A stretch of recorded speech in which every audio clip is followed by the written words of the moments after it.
بسم اللہ الرحمن الرحیم۔ ویورز، ایک انتہائی افسوسناک خبر ہے۔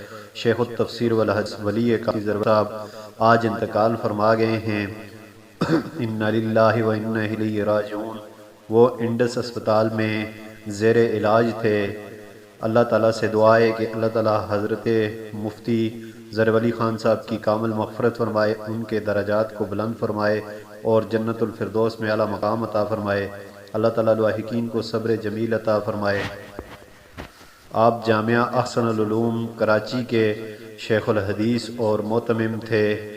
مفتی زرولی خان صاحب پاکستان کے انتہائی قداور عالم تھے۔ مفتی زرولی خان صاحب انتہائی نڈر اور بے باک عالم تھے۔ آپ نے ہمیشہ سخت اور مضبوط موقف اپنایا۔ ہر معاملے پر، ہر ایشو پر آپ کا موقف سب سے سخت ہوتا تھا اور آپ بڑی صاف طبیعت کے مالک تھے۔ ہمیشہ حق کی بات کرتے تھے اور حق کے ساتھ ہی انہوں نے ہمیشہ حق کا ساتھ دیا ہے۔ اللہ تعالیٰ ان کی کامل مغفرت فرمائے، آمین۔